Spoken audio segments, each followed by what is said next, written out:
الحمد لله رب العالمين والمجاهدين والعاقبة للمتقين والصلاة والسلام على سيد الأنبياء والمجاهدين أما بعد فأعوذ بالله من الشيطان الرجيم بسم الله الرحمن الرحيم ولولا دفع الله الناس بعضهم ببعض لهدمت صوامع وبيع وصلوات ومساجد يذكر فيها اسم الله كثيرا ولينصرن الله من ينصره إن الله لقوي عزيز وقال النبي صلى الله عليه وسلم أحب البلاد إلى الله مساجدها ہے یہی میری نماز، ہے یہی میرا وضو، میری نواؤ میں ہے میری جگر کا لہو، میرا نشیمن نہیں درگ میر وزیر،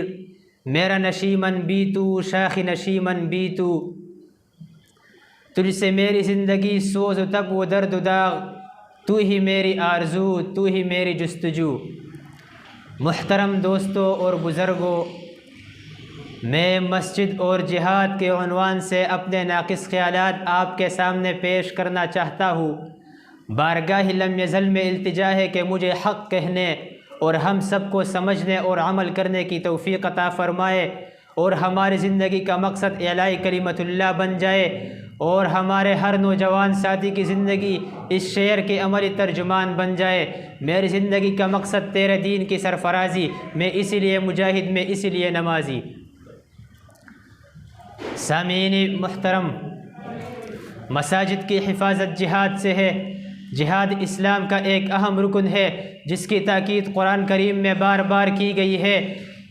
سورۃ التوبہ میں اللہ تعالیٰ فرماتے ہیں یا ایھا الذین آمنوا ما لکم اذا قیل لکم انفروا فی سبیل اللہ اثاقلتم الی الارض ارضیتم بالحیاۃ الدنیا من الآخرہ فما متاع الحیاۃ الدنیا وفی الآخرۃ الا قلیل الا تنفروا يعذبکم عذابا علیما ویستبدل قوما غیرکم ولا تضروه شیئا واللہ علی کل شیء قدیر۔ اے ایمان کا دعویٰ کرنے والو، تمہیں کیا ہو گیا ہے کہ جب تمہیں کہا جاتا ہے کہ اللہ کے راستے میں جہاد کے لیے نکلو تو تم زمین کی طرف دھنسے جاتے ہو؟ کیا تم شہادت کے موت کے بدلے زندہ رہنے کو پسند کرتے ہو؟ اگر تم جہاد کے لیے نکلے تو اللہ تعالیٰ تمہاری جگہ دوسرے قوم کو آباد کر دے گا، اور پھر تم اللہ کا کچھ نہ بگاڑ سکو گے، اور اللہ تعالیٰ ہر چیز پر قادر ہے۔ اس طرح کی بہت ساری آیات ہیں جن میں جہاد اور قتال کی تعلیم دی گئی ہے، اور مجاہد کی فضائل بیان کیے گئے ہیں۔ مجاہد کی فضیلت و عظمت کے لیے کیا یہ بات کم ہے کہ رب کریم نے خود قرآن کریم میں مجاہدین کی گوڑوں کی قسمیں کہی ہے۔ یاد رکھیے، کامل مسلمان بننے کے لیے جذبہ جہاد اتنا ضروری ہے جتنا جاندار کے لیے پانی ضروری ہے، جتنا جسم کے لیے روح ضروری ہے۔ جس شخص میں جذبہ جہاد نہ ہو وہ مسلمان کیا ہے؟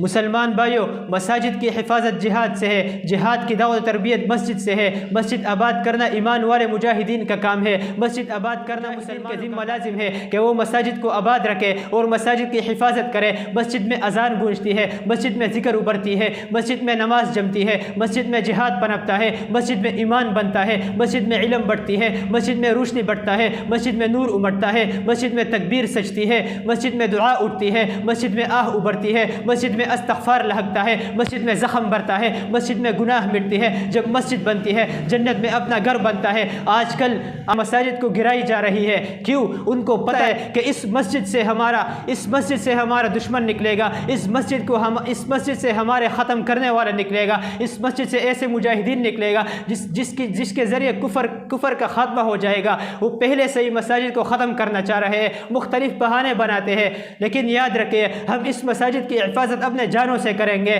مرتے دم تک اس مسجد کی خدمت، اس مسجد کو آباد کریں گے اور مسجد کی حفاظت کریں گے۔ پیارے نبی کریم صلی اللہ علیہ وسلم کا معمول مبارک تھا کہ جب بھی